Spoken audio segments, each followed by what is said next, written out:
Bonjour everyone, Pantoufleee here today for a new video in which we're going to talk about something Testic Blitz. The link of the channel and the video will be in the description, but something he discovered called the Golden Week 2021, which seems to be the first anime event we ever had in World of Tanks Blitz.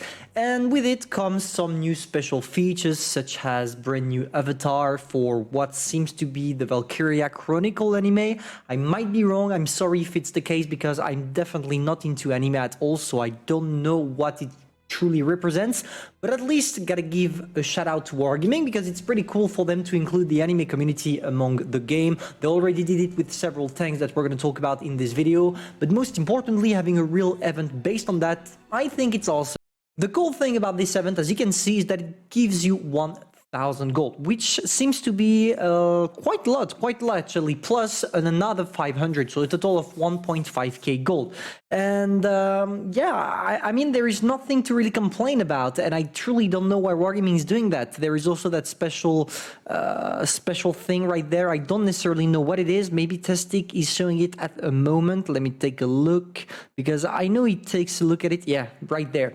So storage item, Golden Week title. So I guess it must be some kind of maybe background or something like that. And you also have the possibility to once again get 2k gold. So a total of nearly 5k gold if you are lucky enough. It seems like Wargaming is truly generous with us, but because obviously there is a catch, this event is only for the Chinese server. But before you leave that video, there is something interesting to notice about it, because if China has an anime event based on the Vanilla Chronicles, maybe us, Valkyria, not Vanilla, sorry, but we as European servers, RU servers and stuff, are possibly gonna get into the game the Valkyria Chronicle tanks, and among them are truly beasts. Here are basically all the Valkyria Chronicle tanks for those of you that didn't have the pleasure to play when they were first introduced. There is the Edelweiss, we have the Hafen, the Nameless, the Vulcan, and the Lupus.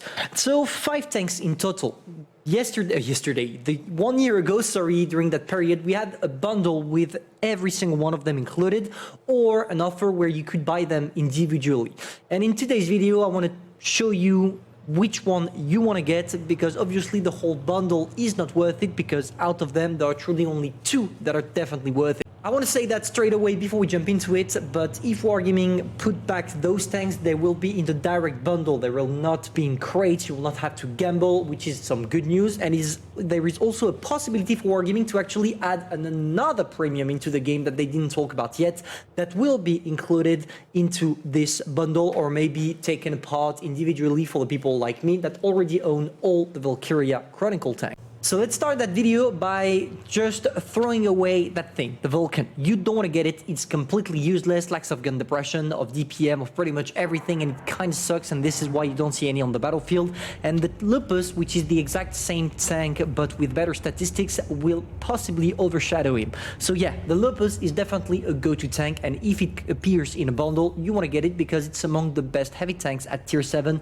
with the Annihilator and the Smasher, even if it's not as good as both of those tanks. So if you already have the Smasher or Annihilator, it's not worth it, but if you don't have them, this could be a good alternative. We could also talk about the Nameless. That thing, I truly don't know. To me, it's average, but a lot of players love them. This is the kind of tank where you have to play it in order for you to know if you like it or not. I would tell you that it's still a good tank, relevant enough, but as someone that has the Smasher and the Annihilator, I don't see the point of having this thing. Knowing that if I had to compare the Nameless and the Lupus, which are both tier 7 heavy tanks, I would tell you that the Lupus is better, because that thing lacks a lot of gun depression because of how high it is. Yes, it has 8 degrees of gun depression, but mounted on something that is quite huge, which in battle will artificially decrease the gun depression. There is also the Hafen. No, you don't want to get that. It's useless. It's basically the Edelweiss, but done in a worse way. So the exact same as the Vulcan and the Lupus. No, so to sum up, the 2 tanks you want to get is first the Lupus that we'll already talk about, and the Edelweiss, because that thing right there is an amazing medium tank. It has everything to seduce you. When we take a look at the average damage, 225, 150 average penetration as well. We have 8 degrees of gun depression. We go extremely fast, 53 kilometers per hour, and we also have have a lot of armor, because those mediums are actually armored. The turret is nearly impenetrable, simply because the cupola is hidden by the gun mantlet, and on top of that, using your 8 degrees of gun depression, it's impossible to penetrate it. And on top of that, you have a really rounded hull, so if you manage to angle it properly, you will be able to bounce, and not to mention the spaced armor on the side. Now guys, for you to understand and to be able to picture the power of both of the tanks I just talked about, we're gonna take a look at some replay. Here first, starting with the Lupus. With this thing, you have 13 degrees of gun depression, which makes it the most depressed tank at tier 7, and obviously it's really good, especially in World of Tanks, where nearly every single map is a hilly one. The main problem with it is that with its 400 alpha damage, you have a terrible accuracy, so it's either you go close range, close combat, like I'm gonna do in this game, or you must be sure to fully aim before shooting your shot, because as you can see, I didn't fully aim on that T-34 and my shell went straight into space. So there we go, we are gonna try not to push too much right now, because they have the advantage of the positions, but have 30 degrees of gun depression, and 13 degrees is something else, it's out of this world, and you're gonna see how powerful it's going to be in this game. So here you see that I'm kind of locked, I can't do anything, so I'm deciding, hey, you know what, at the moment I'm just stuck. If I don't move, I'm not going to be able to play aggressively. I'm top tier, and when you're top tier with this thing, you need to play aggressively. So what we're doing is pushing straight on the FV201. We are going to wait for our reload, which is quite long, but still less than a nice, a regular one from the tech tree, if I'm not mistaken. And yeah, sometimes you also have the possibility of sneaking some HE, and when it's the case, oh boy, just take a look at that, nearly 600 damage on that port type 62.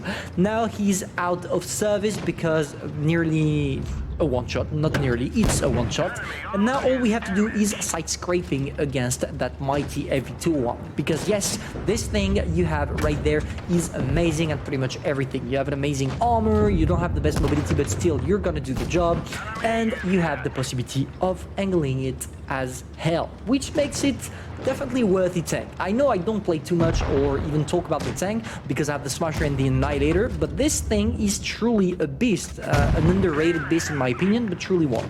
So there we go, we sneaked our shot on the Shito. I was hoping, and this is why I shot with HE, I was hoping for splash damage killing both the Shito and the FV at the same time, but it seems like it didn't work.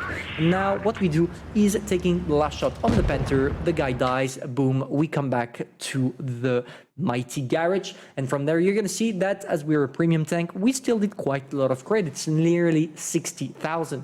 So yeah, definitely a catch. And obviously I couldn't finish that video without talking about the Edelweiss, which is in my opinion the best Valkyria chronicle tank.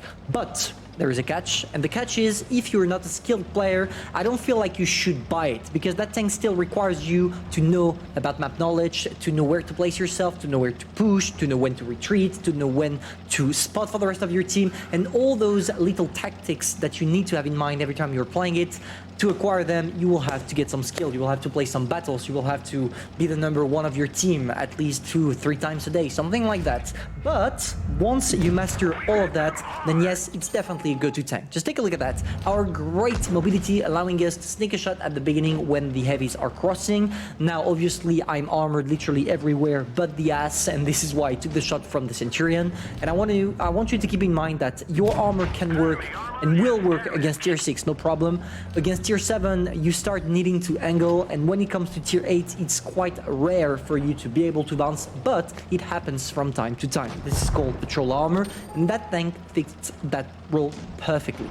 Now, of course, you want with this tank to circle, to maybe try to take them from the back, like I'm doing right there, because even if you don't have the best alpha damage sitting at 225, which is already great for tier 7 medium, you have something that the others don't have, a good mobility, so use it, guys, use it. Don't count on your armor, except, man, I'm tired. Except if you are in all down. Here, if you're in all down, then yes, you can count on it because it's quite hard to get penetrated. But for the rest, if you don't have the possibility of getting all down, just use your mobility. And this is exactly what I'm doing. I'm doing a little bit of both. I used my mobility to circle them, and now I'm using my turrets not to get shot at. And there we go. Unfortunately, we're going to lose that game. You're going to see I'm trying to sneak some shots on the Smasher, but it's not working, unfortunately. There is also the Defender that I'm going to try to shoot on. And yeah, the defender is the guy to go for, but he's reloaded. He still has 2 shells left. I'm not gonna take this one, but now I'm thinking, hey, this guy only has 1 shot remaining, so what I'm gonna do is pushing him.